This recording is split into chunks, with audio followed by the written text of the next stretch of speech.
ঢিঙত নগাঁও আৰু মৰিগাঁও জিলাৰ প্ৰাক্তন সৈনিকৰ উদ্যোগত তিৰংগা যাত্ৰা। ঢিঙত প্ৰাক্তন সৈনিকৰ উদ্যোগত আজি পালন কৰা হয় তিৰংগা যাত্ৰা। অপাৰেশ্যন সিন্দুৰৰ সফলতাৰ পাছত ঢিঙত নগাঁও মৰিগাঁও জিলাৰ প্ৰাক্তন সৈনিকৰ উদ্যোগ ঢিং চহৰত আজি উলিওৱা হয় এক বিশাল তিৰংগা যাত্ৰা। এই তিৰংগা যাত্ৰাত মুখ্য অতিথি হিচাপে অংশগ্ৰহণ কৰে নগাঁও জিলা আয়ুক্ত দেৱাশীষ শৰ্মাই। উল্লেখ্য যে নগাঁও জিলা সৈনিক বোৰ্ড আৰু প্ৰাক্তন সৈনিকৰ উদ্যোগত অনুষ্ঠিত হোৱা তিৰংগা যাত্ৰাত নগাঁও মৰিগাঁও জিলাৰ প্ৰায় ৩০ শতাধিক প্ৰাক্তন সৈনিকৰ লগতে বিদ্যালয়ৰ ছাত্ৰ ছাত্ৰীসকলেও অংশগ্ৰহণ কৰে। আপোনালোকে চাই আছে ND 365।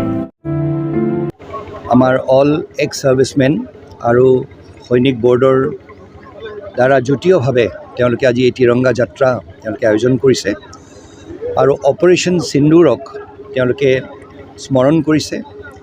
যিসকল জৱানে বীৰ জৱানে নিজৰ প্ৰাণৰ আহুতি দি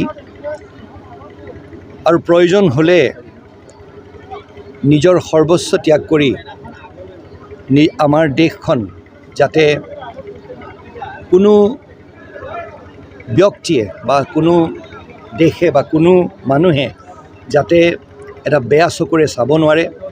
কাইলৈ যদি কিবা ক্ষেত্ৰত আমাৰ দেশখনৰ প্ৰতি কোনোবাই তেনেধৰণৰ চকুৰে চায়, এইসকল ব্যক্তিয়ে পৰম্পৰাগতভাৱে নিজৰ প্ৰাণৰ আহুতি দি আমাৰ দেশখনক সদায় এটা সুন্দৰ এটা পৰিৱেশ এটা গঢ়িছে। আজি তাৰ বাবে মই তেওঁলোকক মোৰ আন্তৰিক ধন্যবাদ জনাইছোঁ ইমান সুন্দৰকৈ এই অনুষ্ঠানভাগ আগবঢ়াই লৈ যোৱাৰ বাবে। আমি তেওঁলোকৰ লগত একত্ৰিত হৈ আমি ভাৰতবৰ্ষৰ একতাৰ অখণ্ডতাত যে কেতিয়াও কোনো ধৰণেৰে আমি কম্প্ৰমাইজ নকৰোঁ সেইষাৰ কথা আজি আমি স্বতঃস্ফূৰ্তভাৱে ওলাই আহিছে। সমগ্ৰ ভাৰতবাসীৰ লগতে আমাৰ অসম তথা নগাঁওবাসী একত্ৰিত হৈ আজি এই তিৰংগা যাত্ৰা আয়োজন কৰিছে। এই তিৰংগা যাত্ৰা সফল হওক, মই এই কামনা কৰিছোঁ। ধন্যবাদ। প্ৰাক্তন সৈনিক সন্থালৈ আন্তৰিক অভিনন্দন জ্ঞাপন কৰিছোঁ।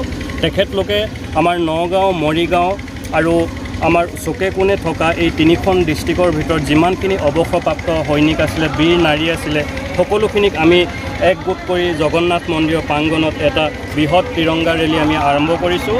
এই তিৰংগা ৰেলীটো সফল কৰিবলৈ আমাৰ সন্মানীয় জিলা আয়ুক্ত নগাঁও শ্ৰী দেৱাশীষ শৰ্মা ছাৰ উপস্থিত আছিলে।